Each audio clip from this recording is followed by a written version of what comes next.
हार जयचंदों की वजह से हुई है, हार टुकड़े टुकड़े गैंगों की वजह से हुई है, हार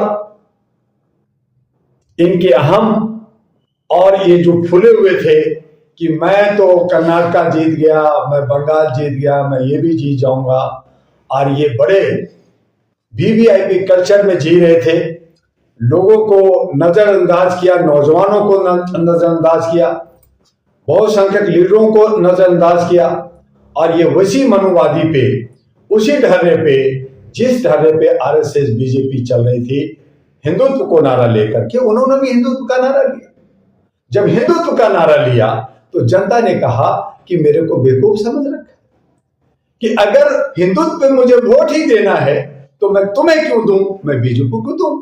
वो तो सभी जानते हैं कि वो हिंदुत्व की बात करता है और हिंदुत्व की बात कर रहा है, तो तुम भी वही कर रहे हो, तुम भी मंदिर और मस्जिद की बात कर रहे हो, तुम भी पूजा पाठ कर रहे हो, तुम भी जो है अपने मुख्य मुद्दा से मुझे भटका रहे हो, न रोजगार दे रहे हो, न जो है शिक्षा दे रहे हो, न स्वास्थ्य दे रहे हो, न महिलाओं को हिस्सा दे रहे हो, न महिलाओं को अधिकार दे रहे हो। आप वही कह रहे हो जो बीजेपी कह रहा है, तो फिर मैं बीजेपी को वोट क्यों ना दूं।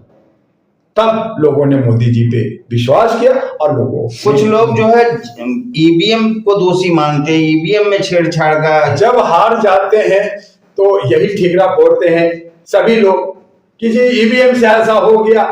अरे ईवीएम में कोई जो है चिप नहीं होता, कोई ब्लूटूथ नहीं होता। जो बोलते हैं बेवकूफ लोग हैं। मैं भी इलेक्शन लड़ा हूं, मैं भी कह सकता हूं ईवीएम की मशीन चोरी होती है। हाँ, यह सवाल जरूर है कि 19,000 जो ईवीएम गायब है वो मशीन कहां गई, वो मशीनें कहीं बदला तो नहीं गया, ये एक अलग विषय है। लेकिन जो अंतराल से हारे, जिस तरह से कई पार्टियां लड़ रही थी, देखे भारतीय जनता पार्टी की एक वोट मुफ्त होती, वो कटने वाली नहीं होती, लेकिन मायावती जी भी आ गई, अखिलेश जी की पार्टी आ गई और रावण भी उसमें भागीदारी। ये कांग्रेस की वोट कटने की वजह से भारतीय जनता पार्टी। जगदीश महोदय, हमारे जवाब तो आप खुद ही दे रहे हैं कि आज जो ये टुकड़े टुकड़े गैंग कहा गया जिनको, आज ये कहा कि मैं गठबंधन बनाया हूं इंडिया का, तो गठबंधन बना के लड़ना चाहिए था ना। ये लोग जो है अलग अलग वहां पे जो है, अखिलेश ने कहा मुझे सीट चाहिए, इतना जगह चाहिए। आप जो है ये धोखा देने वाले लोग हैं, कांग्रेस को ही गाली दिया। जब आप गठबंधन में हो, आपने बसपा अलग रहे, आपने आम आदमी पार्टी अलग रहा, आपका ओवैसी, आपका बाकी क्षेत्रीय पार्टी जो बीआरएस है वो राष्ट्रीय पार्टी बनने की सपना देखने लगा, और जबकि वहां जो है कोई अपना राज्यों का विकास नहीं किया, लोगों को दमन और शोषण किया। तो ये क्या जनता बेवकूफ समझ रखा है? जनता की ये हार नहीं है, ये सब टुकड़े टुकड़े गैंगों का।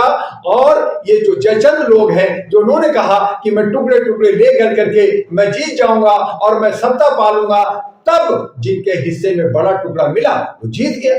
उनका तो अपना बंधा हुआ था, उन्होंने दिन रात काम किया, आपने दिन भर काम नहीं किया। आप जो है कभी देश विदेश जा रहे हैं, वीआईपी कल्चर कर रहे हैं, मीटिंग्स कर रहे हैं, और अंत में कहते हैं मैं जीत जाऊंगा। वो लगातार लगे रहते हैं, एक चुनाव से लेके दूसरे चुनाव तक। आज चुनाव खत्म हुआ है, कल चुनाव खत्म हुआ है, और कल से ये लोकसभा की तैयारी कर रहे हैं और मीटिंग चल रही है। आप जाकर के सो गए।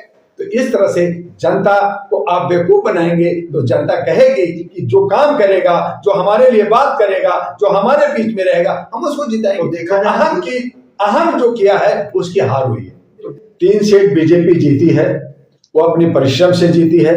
जनता को आपने बेवकूफ बनाया, इसलिए जो उनके 34-35% का वोट का जो बैंक था उनको अपनी तरफ हुआ।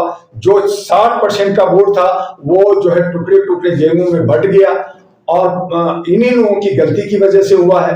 आज ये समीक्षा करने के लिए बैठ रहे हैं। आप जो है 6 जो है दिसंबर को फिर आप गठबंधन की बात कर रहे हैं, फिर वही लोग जो है, वही सब लोग जो है लोंगे लोग इकट्ठे होंगे। तो 2024 में भी आपने इशारा कर दिया है कि आपका जो 35%-37% जिसके पास वोट होगा वो सत्ता में आएगा, और उस तरह से ये जो टुकड़े टुकड़े गैंग है ये लड़ते रहेंगे, एका नहीं दिखाएंगे, और अंततोगत्वा बीजेपी की सरकार